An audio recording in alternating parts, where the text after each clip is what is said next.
بسم الله الرحمن الرحيم. الحمد لله رب العالمين، والصلاة والسلام على رسول الله وعلى آله وصحبه أجمعين. All praise and thanks belongs to Allah subhanahu wa ta'ala, and may the peace and blessing of Allah be upon His servant and final messenger Muhammad sallallahu alayhi wa sallam. As to what follows, respected brothers and sisters in Islam, Assalamu alaikum wa rahmatullahi wa barakatuh. I ask Allah Azza wa Jal that you are all doing well. We ask Allah Azza wa Jal to accept our gathering, to forgive our sins and our shortcomings. Brothers and sisters in Islam, today I want to share with you a hadith that is found in Sunan at-Tirmidhi. And it is a beautiful hadith and there are many lessons to learn from it. Inshallah ta'ala, we won't take long. I chose to title this video, Did you ask for a righteous friend? Did you ask for a righteous companion? You'll know the reason for that, inshallah ta'ala. So let's begin with this hadith. And this is narrated by Hurayth ibn Qabisa. Hurayth ibn Qabisa, rahimahullah. He's from among at-tabi'een. So at-tabi'een are those who came after the companions. So he says, قدمت المدينة فقلت اللهم يسر لي جليسا صالحا. So he narrates a short story for him. He said, I came to Al-Madinah. Once he arrived to Al-Madinah, he made a dua. He said, Allahumma yassir li jalisan saliha. He said, Oh Allah, grant me a righteous companion, someone righteous that I may sit with and benefit from. Subhanallah. And I want to ponder and reflect over this beautiful dua he made. Brothers and sisters in Islam, have you ever asked Allah Azza wa Jal this matter? This was something that as-Salaf, rahimahumullah, used to do. When was the last time you sat, you raised your hand, and you said, Oh Allah, grant me a righteous companion? You know, even if it was to sit with someone that may benefit you in this world and in the afterlife. And you know, most of us as well, we have phones. And every day we wake up in the morning and we scroll on our phones. Some of us are following Islamic channels, scholars, du'at, and so on. So we scroll through this phone hoping that we may benefit and learn something. But have you ever asked Allah Azza wa Jal, before you scroll your phone, to see the feed and what people have uploaded and what Islamic content is out there? Before you do that, have you ever asked Allah Azza wa Jal, saying, Oh Allah, grant me a beneficial lecture today. Grant me that I listen to a beneficial lecture today. Or grant me that I read something beneficial today. Brothers and sisters in Islam, this is very important that we have this type of relationship with Allah Azza wa Jal, in where basically we ask Allah Azza wa Jal for all our matters and what benefits us in this worldly life and in the afterlife. So, brothers and sisters in Islam, let's learn from Hurayth ibn Qabisa that every single time you're going to meet a group of people or you're looking to meet someone, ask Allah Azza wa Jal that He grant you righteous company. And even when you go from one country to another or you visit a certain place, ask Allah Azza wa Jal that He grant you righteous company. And before you scroll on your phone and you want to look for Islamic content, ask Allah Azza wa Jal and say, Oh Allah, grant me some beneficial knowledge today so that I may read or listen to. Okay, let's continue with this story. So Hurayth, rahimahullah, he said, فَجَلَسْتُ إِلَىٰ أَبِي هُرَيْرَةَ. Allahu Akbar. Allah Azza wa Jal answered his dua and he said, so I had the chance to sit with Abu Hurairah radiyallahu anhu. What a beautiful companion. Imagine having the chance to sit with Abu Hurairah, the one who narrated the majority of hadith of the Messenger sallallahu alayhi wasallam. And when he sat with Abu Hurairah radiyallahu anhu, he said to him, إِنِّي سَأَلْتُ اللَّهَ أَنْ يَرْزُقَنِي جَلِيسًا صَالِحًا. He sat with Abu Hurairah and he said to him, Oh Abu Hurairah, I asked Allah to grant me a righteous company. So in other words, he's saying, my dua has been accepted and Allah Azza wa Jal has made me sit with you today. And this is very important for us, brothers and sisters in Islam, that when Allah Azza wa Jal answers a dua of ours, that we acknowledge it. We acknowledge that this is how Allah answered my dua. And this is one of the ways in how a person may strengthen his certainty in the belief of Allah Azza wa Jal. One of the ways to strengthen your certainty in Allah and that Allah Azza wa Jal exists and you believe in Him is to connect your dua to how Allah Azza wa Jal answers it for you in this worldly life. Now, so if you make a dua and then whatever you asked for, you see it in your life, Allah Azza wa Jal grants you that, that should increase your certainty in Allah, that should increase your faith. That's one of the means of how to strengthen certainty in your belief in Allah Azza wa Jal. طيب. So now he says to Abu Hurairah رضي الله عنه, حدثني بحديث سمعته من رسول الله صلى الله عليه وسلم لعل الله أن ينفعني به. So now that he sat with Abu Hurairah is a righteous man, he's a companion, he said to him, tell me a hadith that you heard from the Messenger sallallahu alayhi wasallam that Allah may benefit me with. Okay, so he said to him, teach me a hadith that you heard from the Messenger sallallahu alayhi wasallam. So Abu Hurairah radiyallahu anhu said, I heard from the Messenger sallallahu alayhi wasallam, إن أول ما يحاسب به العبد يوم القيامة من عمله صلاته فإن صلحت فقد أفلح وأنجح وإن فسدت فقد خاب وخسر. So now he's going to benefit something incredible, and we're all going to benefit. And everything we're going to benefit from now on until the end of the lecture is a result of a dua. Subhanallah. He said, oh Allah, allow me to sit with someone righteous. Allah gave him that opportunity, and now look what he's going to learn. Abu Hurairah radiyallahu anhu said to him, I heard from the Messenger sallallahu alayhi wasallam that the first thing a slave will be held accountable for on the day of judgment for his deeds is his prayer. That is the first thing a person is questioned about on the day of judgment, my brothers and sisters in Islam. That's the first thing Allah Azza wa Jalla will ask you about. And what is meant by this is the obligatory prayers. And why is this the first thing that Allah Azza wa Jal asks you about? Because it is the most important deed after the shahadatain, after the testimony of faith. The most important deed and the greatest deed after at-tawheed, after la ilaha illallah, is as-salat. In fact, the obligatory prayers, the 5 daily prayers, are a manifestation and they are a display of your la ilaha illallah. If a person truly believes that there is no Lord worthy of worship, then he will show this in his actions. And the greatest actions that you may implement la ilaha illallah with is your prayer. So la ilaha illallah, you say it in your tongue and you believe it in your heart, and then you action it out. And the greatest way to action out la ilaha illallah on your limbs is as-salat, is the prayer. Therefore, it is the first thing that a person will be questioned and held accountable for on the day of judgment. And Nabi sallallahu alayhi wasallam said, Nabi sallallahu alayhi wasallam, he said, فَإِن صَلَحَتْ, if it was sound and upright, if the prayer was correct, all the obligatory prayers were correct, and they were sound, فَقَدْ أَفْلَحَ وَأَنْجَحَ. Allahu Akbar. Nabi sallallahu alayhi wasallam said, then indeed such a person will be successful and he will be saved. He is saved from the hellfire, and he has succeeded and he has passed. Yani Allah Azza wa Jal is pleased with him, and this person is going to the paradise. And then the Nabi sallallahu alayhi wasallam said, وَإِن فَسَدَتْ فَقَدْ خَابَ وَخَسِرْ.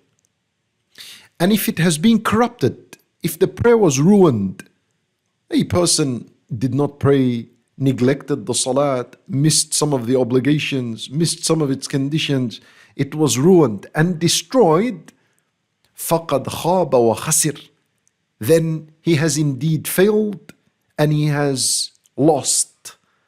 Subhanallah. Yani a person now has become a loser because of the punishment that he will be facing after this accountability. وَلَا حَوْلَ وَلَا قُوَّةَ إِلَّا بِاللَّهِ. Now, brothers and sisters in Islam, most of us know this part of the hadith. But I want to share with you the final part of this hadith. Abu Hurairah radiallahu anhu goes on to say that then the Messenger sallallahu alayhi wasallam said, فَإِنِ انْتَقَصَ مِنْ فَرِيضَتِهِ شَيْءٍ. If a person, there was deficiency in his obligatory prayer. So let's say you've prayed your obligatory prayers, but there is deficiency in them.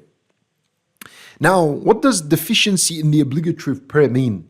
The ulama rahimahumullah, they said there are three possibilities for this. Number one, it can mean that the prayer itself was lacking certain sunan, certain recommended practices of the prayer, such as certain adhkar that a person is recommended to say, or the humility, the khushu' in the prayer, and so on. So that could be one of the meanings of if your obligatory prayer was deficient, it's lacking, it's missing. Number one, it's missing sunan, verbal sunan of the prayer, and actional sunan of the prayer. The other meaning that the ulama rahimahumullah said for deficiency in the obligatory prayers, it could mean that it's deficient in the obligatory actions and the conditions of the prayer. So let's say your obligatory prayer was missing. It was missing obligatory acts within that salat or conditions of the prayer. And also, al-ulama said there is a possibility for deficiency in the obligatory prayer that it means obligatory prayers were completely missed. A person completely missed some obligatory prayers. He did not pray them. Such as Salat al-Fajr. He woke up for that day, he missed it and he never prayed it. Or a Salat al-Asr, he never prayed it. And there are certain missing obligatory prayers in his life. So this is what the possibilities of deficiency in the obligatory prayer could mean. What happens then? Allah Azza wa Jal will say, انظروا هل لعبدي من تطوع. Allah Azza wa Jal will direct his speech to the angels. And he will say to them, he will say to the angels, look into the record of my servant, of my slave. Does he have any voluntary prayer? Does he have any sunan al-rawatib? Does he have any witr prayer? Does he have any duha prayer? Allah Azza wa Jal then he says, فَيُكَمِّلُ بِهَا مَنْ تَقَصَ مِنَ الْفَرِيضَةِ. And they will be used to complete what was missing from the obligatory prayer. Allahu Akbar. You see, brothers and sisters in Islam, it is from the mercy of Allah Azza wa Jal that He did not only teach us the obligatory acts, but He taught us with every single obligatory act that there are voluntary acts of that same deed. So, this is from the mercy of Allah Azza wa Jal. If your salat, if your obligatory prayer comes on the day of judgment and it is missing, you've missed certain prayers, you've missed some of the obligatory acts in the salat, you've missed recommended acts in the prayer, it comes and it's deficient. Allah Azza wa Jal will ask the angels if you have any voluntary prayers in your record. And if that is the case, and of course Allah Azza wa Jal knows, if that is the case, Allah Azza wa Jal will complete your obligatory prayer with the voluntary prayers that you did. And as a result, your obligatory prayer becomes complete 100%. Allahu Akbar. Look at the beauty of this. Look at the mercy and the compassion and the kindness of Allah Azza wa Jal. Therefore, brothers and sisters in Islam, what we learn is that this hadith is encouraging you and I that we don't only suffice with the obligatory prayers. Add to your obligatory prayers voluntary prayers, especially Sunan al-Rawatib, and that is 2 rak'at before the obligatory prayer of the Fajr, and 2 or 4 before al-Dhuhr, 2 after al-Dhuhr, 2 after Maghrib, and 2 after Isha. And don't forget about your witr. And the minimum of that is 1 rak'ah per night. And you also have Salat al-Duha 2 rak'at, which you're able to pray after sunrise until 10 minutes before Adhan al-Dhuhr. And then the nawafil that you're able to pray during the day and during the night. Don't miss out on these opportunities, brothers and sisters, because there is absolutely no one among us that will come on the Day of Judgment with a complete obligatory prayer. There has to be shortcomings in your obligatory prayer. You and I, our obligatory prayer are full of shortcomings. We're missing a lot of khushu' in our prayer, especially in this day and age. We're missing a lot of adhkar, an opportunity for dua in our prayer. There are so many adhkar that most of us don't even know about. Most of us only know that in al-ruku' we say Subhana Rabbi al-Azim. But what about Subbuh, Quddus, Rabb al-Malaikati wal-Ruh, and so many other things.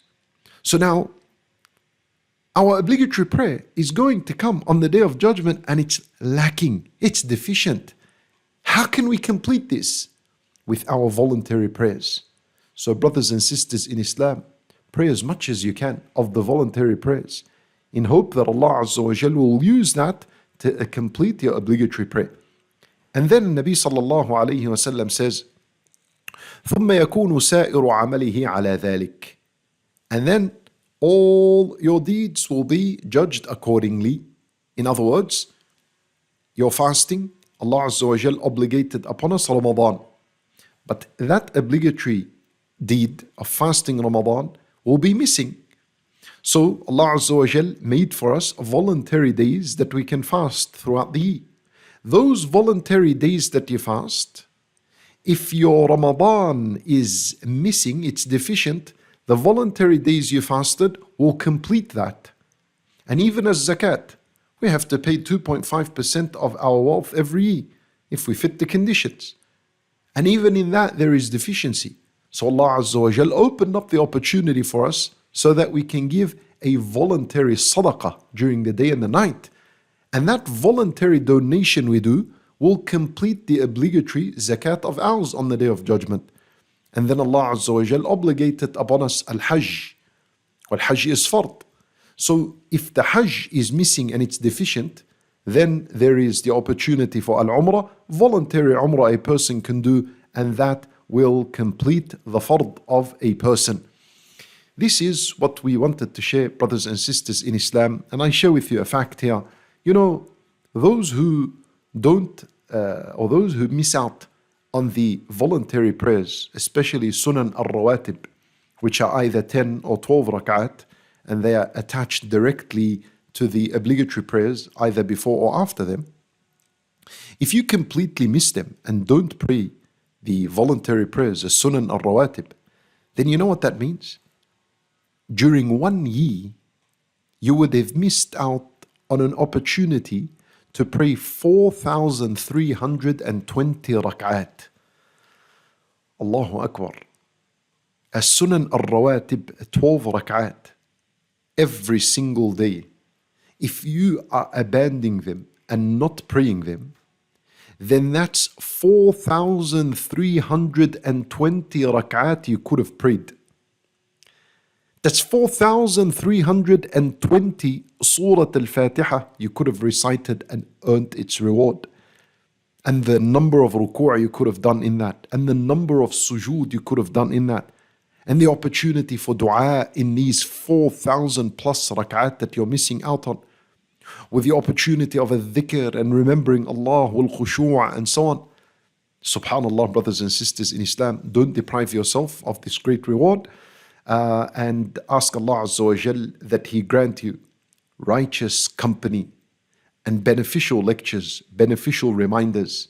Because all of what we shared today, if you benefited from it, That's because one tabi'i, Hurayth, rahimahullah, asked Allah to grant him a righteous companion, and Allah granted him the ability to sit with Abu Hurairah radiallahu anhu, and Abu Hurairah radiallahu anhu taught him this hadith, and up until this day we are benefiting from this hadith, and that was the dua of that tabi'i.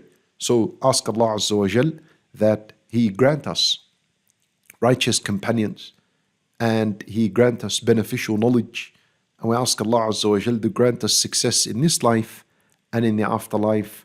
And we ask Him subhanahu wa ta'ala to make us of those who establish the prayer on their time, and that He grant us the ability and the strength to pray as-sunan al-rawatib, the voluntary prayers throughout the day and the night, and to accept all that from us.